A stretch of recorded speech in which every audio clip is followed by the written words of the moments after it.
السلام علیکم سامعین، آپ کو اپنے چینل ڈی جے نعمان پہ خوش آمدید کہتا ہوں۔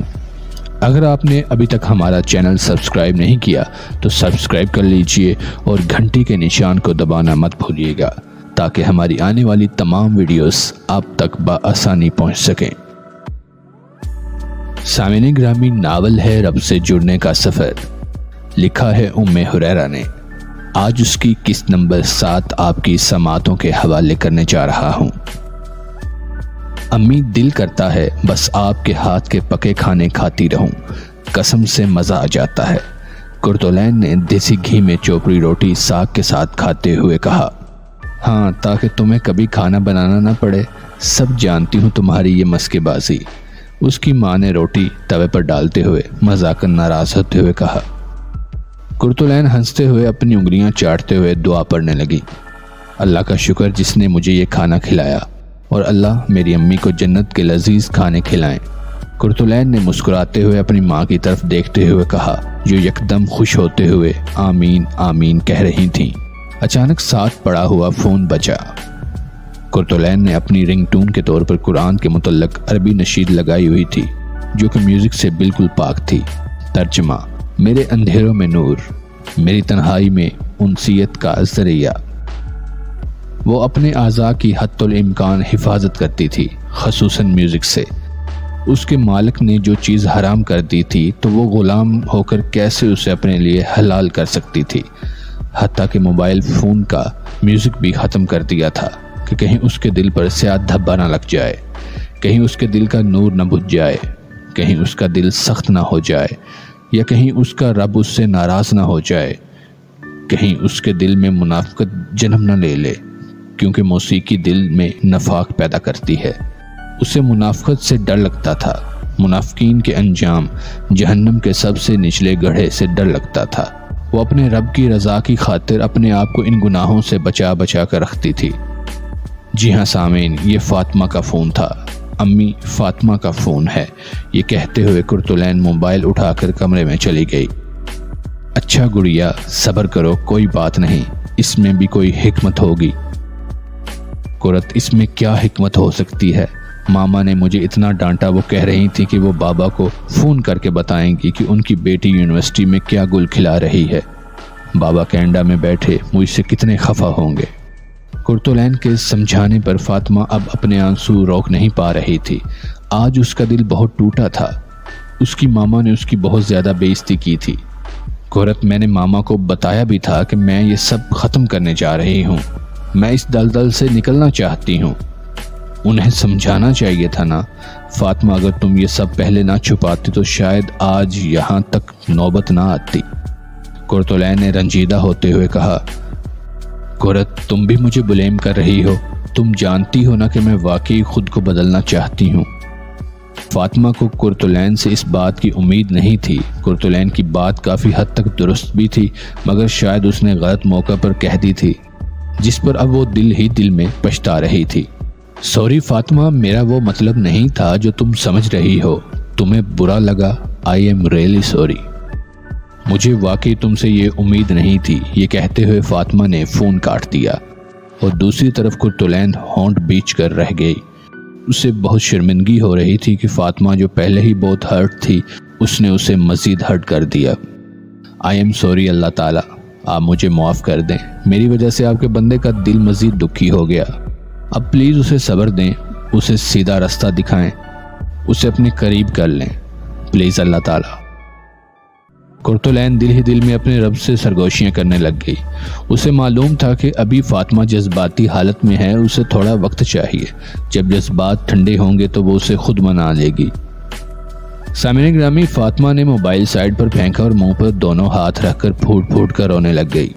اندر سے کسی نے سرگوشی کی، تمہارا رب تمہیں قبول نہیں کرنا چاہتا، اس لیے تو یہ سب ہوا، تم تو خود کو گناہ سے بچانا چاہ رہی تھی۔ کرتولین نے جھوٹ کہا تھا کہ جب کوئی اس کی طرف جاتا ہے تو وہ خود آگے بڑھ کر تھامتا ہے، مگر دیکھو یہاں تو سب نے تمہیں دھتکار دیا۔ فاطمہ کے آنسو اچانک رک گئے۔ کیا واقعی اس کے رب نے اسے قبول کرنے سے انکار کر دیا تھا؟ کیا اس لیے سب نے اسے چھوڑ دیا کہ وہ بہت بری لڑکی ہے؟ مگر میں نے تو اپنی سب سے محبوب چیز قربان کرنا چاہی تھی نا اللہ۔ آپ کے حکم پر عمل کرنے کے لیے۔ پھر یہ سب کیوں ہوا؟ آنسو پھر سے بہنے لگے۔ وہ 2 دن سے شدید بخار میں مبتلا تھی۔ اس کی ماما کا رویہ اب قدرے بہتر تھا۔ انہیں احساس ہو گیا تھا کہ اس دن انہوں نے فاطمہ کو کچھ زیادہ ہی ڈانٹ دیا تھا۔ حالانکہ وہ اس سب جھنجھٹ سے نکلنا چاہ رہی تھی، مگر اندر کہیں مسز ریان کو اپنی تربیت میں کمی بھی دکھائی دینے لگی تھی۔ فاطمہ بیٹا یہ سوپ پی لو تو کچھ انرجی آ جائے گی، تو چل پھر سکو گی نا۔ فاطمہ بیڈ پر موٹے کمبل میں لپٹی بخار سے تپ رہی تھی۔ ماما پلیز، بالکل موڈ نہیں ہے، ابھی میں سونا چاہتی ہوں۔ یہ کہتے ہی فاطمہ نے مسز ریان کی طرف سے کروٹ بدل لی۔ جب بھی مسز ریان اس کے کمرے میں آتی اور کچھ بات چیت کرتی تو وہ ہر تھوڑی دیر بعد یہی کہتی۔ وہ بہت کمزور ہو رہی تھی، اس کی آنکھیں بھی سوجی ہوئی تھی۔ مسز ریان سمجھ نہیں پا رہی تھی کہ زیادہ سونے کی وجہ سے ایسا ہو رہا ہے یا وہ روتی رہی ہے۔ وہ خاموشی سے بس دیکھتی رہتی۔ اوکے بیٹا، آپ ریسٹ کرو، کسی بھی چیز کی ضرورت ہو مجھے بلا لینا، میں آج نیچے لاؤنج میں ہی ہوں۔ یہ کہہ کر مسز ریان آرام سے دروازہ بند کرتے ہوئے چلی گئیں۔ ان کے جانے کے بعد وہ سیدھی ہو کر چھت کی طرف ٹکٹکی باندھ کر دیکھنے لگی۔ آنسو نے پھر سے اس کی آنکھوں کو گرما دیا۔ کچھ تھا جو اس کے دل کو بے چین کر رہا تھا، سفیان کی یاد یا کچھ اور، وہ سمجھ نہیں پا رہی تھی۔ اس کیفیت میں اس کا سانس لینا محال ہو رہا تھا۔ وہ 2 دن سے نہ یونیورسٹی گئی تھی اور نہ ہی اس نے اپنا موبائل آن کیا تھا۔ وہ فی الحال کسی سے بھی رابطہ نہیں کرنا چاہ رہی تھی، نہ جانے کیوں۔ رات کے 8 بج رہے تھے۔ روتے روتے اس کی آنکھ لگ گئی۔ آسمان سے لٹکتی وہ مضبوط رسی نیچے فضا میں معلق تھی۔ وہ خود ایک گہری کھائی میں کھڑی تھی جس کے کنارے بہت بلند تھے۔ وہ گپ اندھیرے میں کھائی کے صرف کنارے ہی دیکھ پا رہی تھی۔ رسی کا لٹکتا ہوا سرا اس کے قد سے کچھ بلند تھا۔ وہ بار بار اچھل کر اس کنارے کو پکڑنے کی کوشش کر رہی تھی۔ اس کے پاس اس کھائی سے نکلنے کا اور کوئی رستہ نہ تھا۔ اسے اس وحشت بھرے ماحول سے نکلنا تھا۔ اس کا دل بہت گھبرا رہا تھا۔ آس پاس سے بہت ڈراؤنی آوازیں اور چمگادڑیں اڑ رہی تھیں۔ اسے جلد از جلد خود کو بچا کر وہاں سے نکلنا تھا۔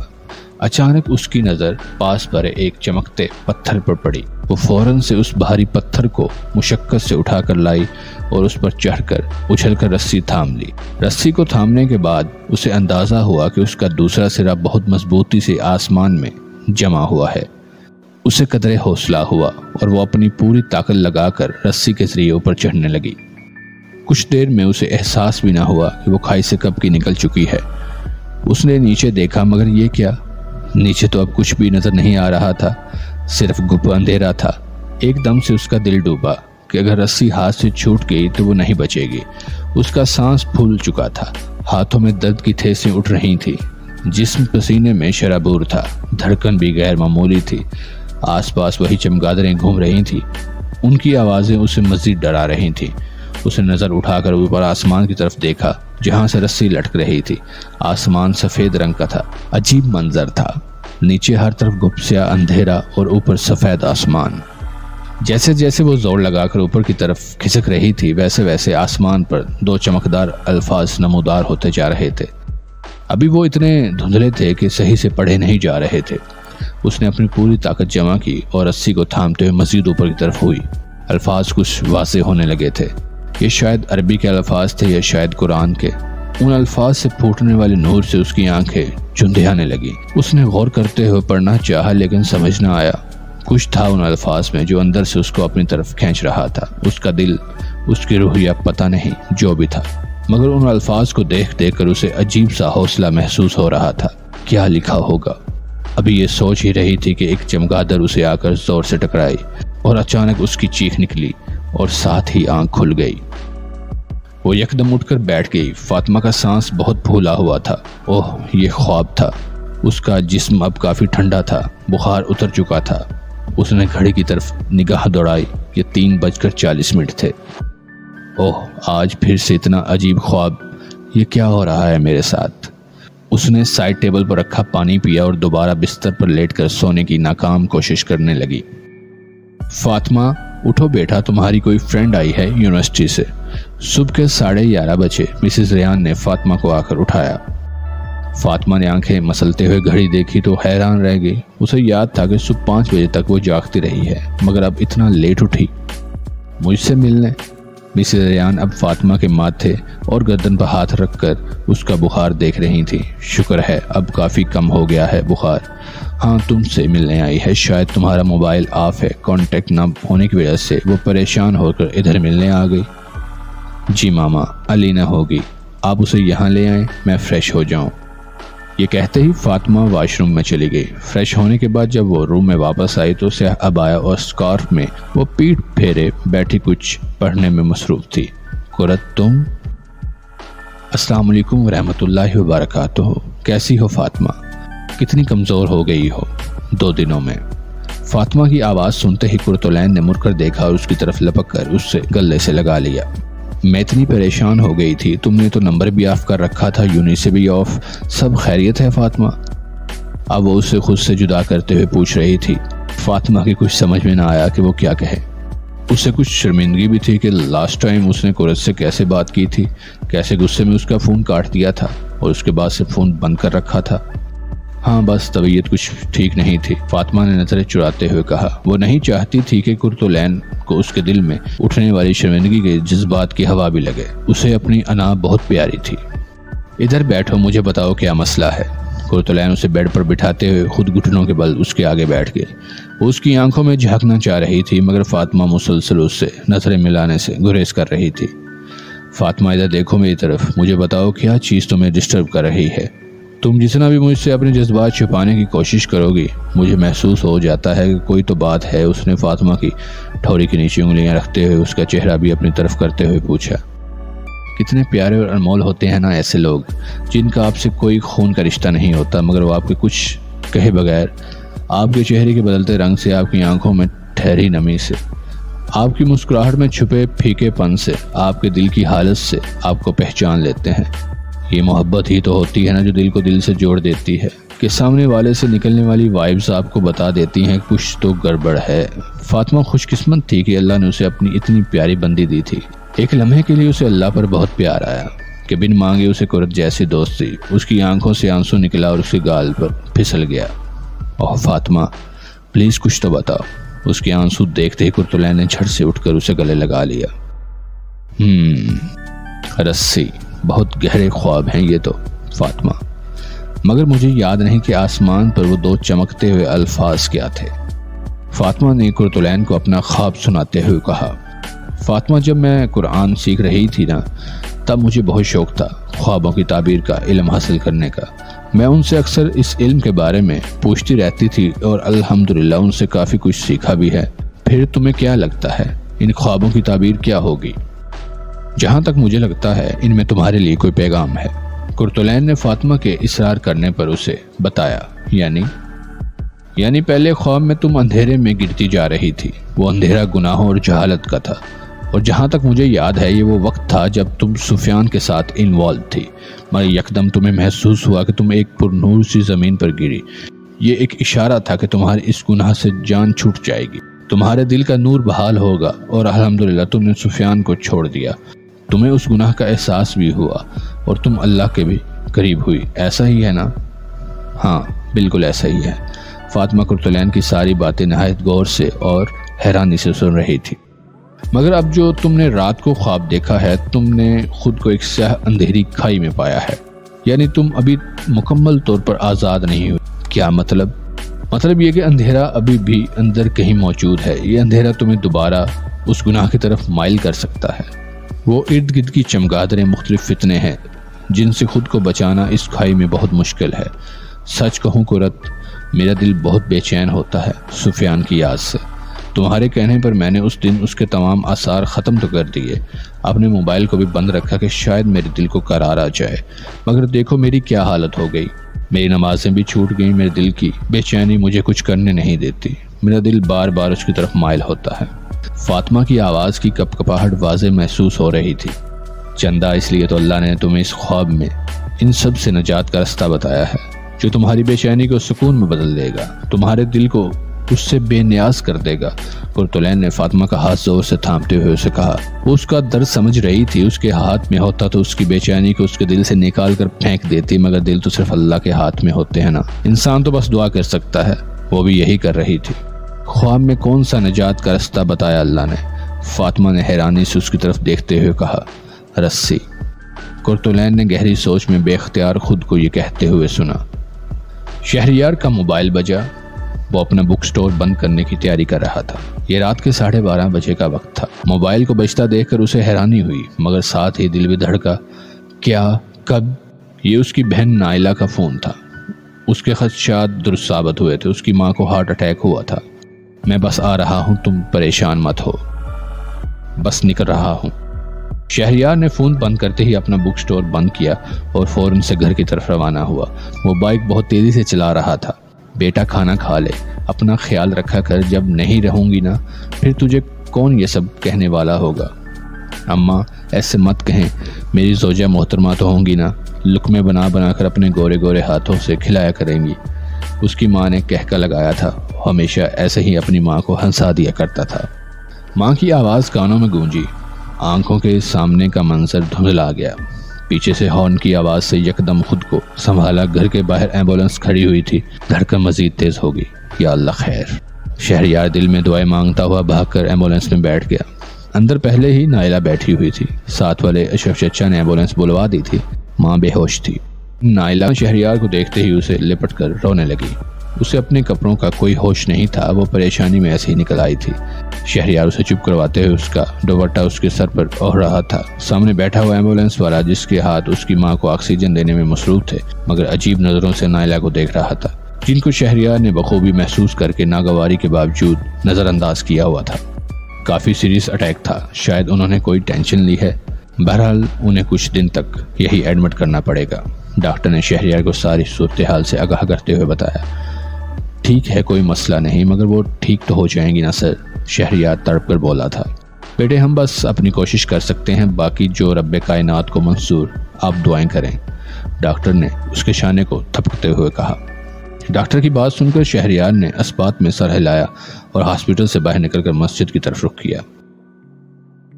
رسی، اس کا کیا مطلب ہوا بھلا؟ فاطمہ نے حیرت سے پوچھا۔ تم جانتی ہو اللہ نے اس کتاب قرآن کو رسی کہا ہے۔ یہی ہے تمہاری رسی جو تمہیں زمین کی وحشتوں سے بچا کر آسمان والے سے جوڑے گی۔ فاطمہ کو یاد آیا کہ اس نے بچپن میں اسلامیات کے سلیبس میں وہ آیت پڑھی تھی جس کا ترجمہ کچھ یوں تھا، سب مل کر اللہ کی رسی کو مضبوطی سے تھام لو اور تفرقے میں نہ پڑو۔ یہ آیت پیپر میں لکھنے کے لیے تو یاد کر لی تھی، مگر سوچنا کبھی گوارا نہ کیا تھا کہ قرآن کو اللہ کی رسی کیوں کہا گیا۔ شاید وہ سوال آج کے دن کے لیے ہی اس وقت نہیں سوچا تھا۔ قرآن کو اللہ نے رسی کیوں کہا ہے؟ اللہ نے صرف رسی نہیں بلکہ اپنی رسی کہا ہے۔ تم اسے انسانوں کی بنائی ہوئی کچی رسیوں کی طرح نہ سمجھنا۔ یہ جس کی رسی ہے اس کی مضبوطی کا اندازہ میں اور تم کہاں لگا سکتے ہیں؟ خیر، اس کے بارے میں حدیث میں بتایا گیا ہے۔ بے شک یہ قرآن ایک رسی ہے، اس کا ایک کنارہ اللہ کے ہاتھ میں ہے اور دوسرا کنارہ تمہارے ہاتھ میں ہے۔ اس کو مضبوطی سے پکڑے رکھو، کیونکہ اس کے بعد تم ہرگز گمراہ اور ہلاک نہیں ہو سکتے۔ صحیح ابن حبان 122۔ اس کو تھامنے کے بعد انسان ڈائریکٹ رب سے جڑ جاتا ہے، اس سے تعلق قائم ہو جاتا ہے، اور اگر خواب میں وہ رسی چھوڑ دیتی تو کھائی میں دوبارہ گر جاتی۔ بالکل اسے مضبوطی سے نہ پکڑا جائے تو انسان پھر گمراہی کی گہری کھائیوں میں چلا جاتا ہے۔ فاطمہ پر نئی سے نئی بات کھلتی جا رہی تھی۔ اسے احساس ہو رہا تھا کہ اس نے پہلے کیوں نہ قرت سے دوستی کر لی، مگر ہر کام کا ایک وقت مقرر ہوتا ہے، کچھ خاص لوگوں سے ملنے کا بھی، کچھ عام لوگوں سے جدائی کا بھی، اس طرح بعض سوالوں کا بھی، مگر یہ سب وقت کی لگائی ٹھوکر کے بعد سمجھ آتا ہے۔ شعور کو بیدار کرنے میں یہ ٹھوکریں بڑا اہم کردار ادا کرتی ہیں۔ سچ ہے کہ یہ بڑی نعمت ہوتی ہیں، لگنے والے کی آنکھوں کے ساتھ ساتھ عقل کے بند دروازے بھی کھول دیتی ہیں۔ انسان اگر خوشی سے رب کی طرف نہ آئے تو اسے ٹھوکر کھا کر مجبوراً آنا پڑتا ہے۔ وہ بھی اب اس رستے پر آنے لگی تھی، یا شاید لایا جا رہا تھا، مگر اسے خوشی سے اپنے رب کی طرف آنا تھا، مجبوری سے نہیں۔ فاطمہ اب کافی حد تک سنبھل چکی تھی۔ بیمار ہونے کی وجہ سے اسے ایک ہفتہ مزید یونیورسٹی سے آف لینا پڑا، مگر قرتلین سے ملنے کا یہ فائدہ ضرور ہوا تھا کہ اب وہ جس بھی حال میں ہوتی نماز نہیں چھوڑتی تھی، خواہ لیٹ کر ہی پڑھی جائے۔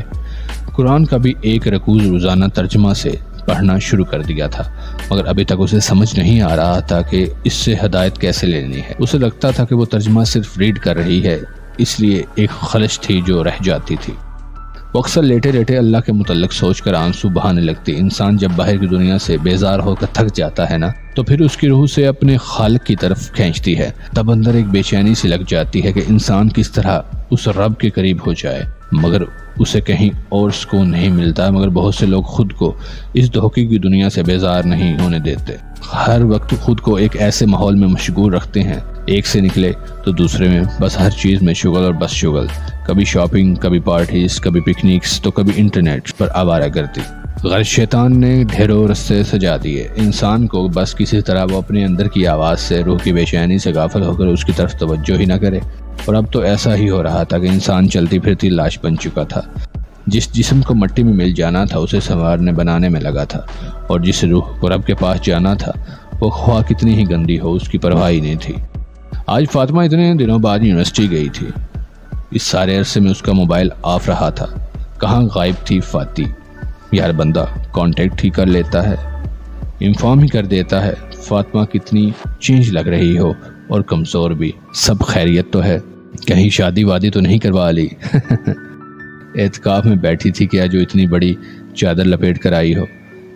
نئے دوستوں قرت کی طرف آنکھ کا اشارہ کرتے ہوئے، اس کا تو اثر نہیں ہونے لگ گیا تم پر؟ غرض کتنے ہی سوال اور کمنٹس تھے جو اس کی دوستوں اور کلاس فیلوز نے کیے تھے، وہ زچ ہو کر رہ گئی تھی۔ بیمار ویسے بھی اپنی بیماری سے تنگ آ چکا ہوتا ہے، لوگوں کو مزید سوال کر کے اسے اذیت نہیں دینی چاہیے۔ وہ آج بڑی چادر میں خود کو لپیٹ کر آئی تھی، معلوم نہیں اندر کیا بدل رہا تھا، مگر اب اس کا دل کرتا تھا کہ وہ سب سے چھپ جائے، اور یہ اس کی پہلی کوشش تھی۔ مگر دوستوں کے کمنٹ سن کر اس کی برداشت ختم ہوتی جا رہی تھی۔ جب میں نے کبھی ان کی ڈریسنگ پر یا ان کی فرینڈشپ پر بات نہیں کی تو ان کی ہمت کیسی ہوئی؟ انہیں بھی کوئی حق نہیں بنتا مجھ پر ایسے طنز کرنے کا۔ اس نے نہایت غصے میں آ کر قرۃ سے کہا جو اسے ٹھنڈا کرنے کی کوشش کر رہی تھی، مگر غصہ تھا کہ کم ہونے کا نام ہی نہیں لے رہا تھا۔ اچھا چھوڑو، دیکھو نا تم نے اللہ کے لیے خود کو ڈھانپا ہے، اب اللہ کے لیے اگنور بھی کرو میری جان۔ اس نے فاطمہ کے نرم گلابی ہاتھوں کو اپنے ہاتھوں میں لے کر نرمی سے دباتے ہوئے کہا، میرا دل کر رہا ہے ابھی جا کر ان کا منہ توڑ دوں، سمجھتی کیا ہے اپنے آپ کو؟ اس وقت پتہ نہیں میں نے کیسے ضبط کر لیا تھا۔ فاطمہ کا چہرہ غصے سے تل ملا رہا تھا۔ اسے حیرت بھی تھی کہ قرۃ کیسے اتنے عرصے سے ان سب کی باتیں برداشت کر لیتی تھی۔ تمہیں غصہ نہیں آتا ان کی باتوں پر؟ غصہ تو نہیں مگر دل ضرور دکھتا ہے، پھر تم کیسے خاموش رہ لیتی ہو؟ اللہ تھام لیتے ہیں نا، پھر صبر کرنا آسان ہو جاتا ہے۔ کبھی کبھی مجھے تمہاری باتیں سمجھ نہیں آتی قرۃ، اس نے منہ بنا کر کہا۔ قرۃ ہنس پڑی۔ اچھا رکو، تمہیں دکھاتی ہوں اللہ کیسے سنبھالتے ہیں مجھے۔ اس نے اپنے بیگ سے چھوٹا سا قرآن پاک نکالا جو ہمیشہ اس کے ساتھ ہوتا تھا۔ فاطمہ اسے دیکھ کر اچانک سے حیران ہوئی۔ یہ کیا کرنے لگی ہو؟ تم بہتر جانتی ہو، تمہیں سمجھانے کا اس کے علاوہ کوئی اور طریقہ نظر نہیں آتا مجھے، قرۃ نے مسکرا کر کہا اور قرآن کھولنے لگی۔ تم اسے ہر وقت اپنے ساتھ رکھتی ہو، اس کے بغیر گزارا نہیں میرا۔ فاطمہ کے سوال پر قرۃ نے کھلے ہوئے قرآن کو سینے سے لگاتے ہوئے کہا تھا، اچھا چلو دیکھتے ہیں آج کون سی تسلی ملتی ہے میری دوست کے لیے۔ قرۃ کی اس بات پر فاطمہ کا دل ایک دم دھڑکا تھا۔ اسے یقین تھا کہ اب اسے یقیناً کوئی ایسا جواب ملے گا، اور آخرکار اتنے عرصے بعد اسے قرآن سے جواب ملنا تھا۔ اسے اچانک سے اپنے دل میں قرآن کے لیے محبت محسوس ہونے لگی۔ تو جناب نے ہمیں چھوڑ کر نئے دوست بنا لیے ہیں۔ سفیان نے اچانک سے فاطمہ کے پیچھے سے آ کر اس کے کان میں سرگوشی کی، جبکہ وہ لائبریری میں بک شیلف کے پاس کھڑی بکس دیکھ رہی تھی۔ اسے اچانک سے جھٹکا لگا۔ اس نے 2 قدم پیچھے ہٹ کر مڑ کر دیکھا۔ اسے بالکل امید نہیں تھی کہ سفیان سے اس کی ایسے ملاقات ہو سکتی۔ اب تک وہ اسے مکمل اگنور ہی کرتی آئی تھی۔ اس دن آخری میسج کرنے کے بعد قرۃ کے کہنے پر اس نے سفیان کو ہر جگہ سے بلاک کر دیا تھا۔ میں آئندہ تم سے کوئی تعلق نہیں رکھنا چاہتی، بہتر ہے تم اپنی زندگی جیو، میں اپنی، اور پلیز آئندہ مجھ سے ملنے یا رابطہ کرنے کی کوشش مت کرنا، مجھے تم میں کوئی انٹرسٹ نہیں رہا۔ یہ سفیان کو ملنے والا فاطمہ کا آخری میسج تھا۔ فاطمہ جانتی نہیں تھی وہ کس انسان سے الجھ بیٹھی ہے۔ ہاں تو تم نے کہا تھا کہ تمہیں مجھ میں کوئی انٹرسٹ نہیں رہا۔ سفیان شیطانی ہنسی ہنسا تھا۔ فاطمہ کا دل یکدم تیز دھڑکنے لگا۔ یاد رکھنا تمہارا بہت کچھ ہے میرے پاس، بہت کچھ پکس بھی، تمہیں لگتا ہے کہ اتنی آسانی سے مجھ سے جان چھڑوا لو گی؟ سفیان پلیز ایسا کچھ مت کرنا، مجھے تم سے پوچھنے کی ضرورت نہیں ہے مس فاطمہ ریان، میں تمہیں ایسے چھوڑنے والا نہیں، دوبارہ سوچ لو، تمہیں ٹائم دیتا ہوں۔ یہ کہتے ہوئے سفیان مڑا اور تیزی سے قدم اٹھاتا ہوا لائبریری سے نکل گیا۔ فاطمہ کا وجود پسینے میں ڈوبا کانپ رہا تھا، سانس پھول چکا تھا، ہاتھ پاؤں برف کی طرح ٹھنڈے ہو چکے تھے۔ وہ پردہ نہیں کرتی تھی لیکن عزت اسے بھی پیاری تھی۔ اس کی پکس کے ساتھ کچھ بھی کیا جا سکتا تھا۔ کیا اس گناہ عظیم کی سزا اسے ملنے والی تھی؟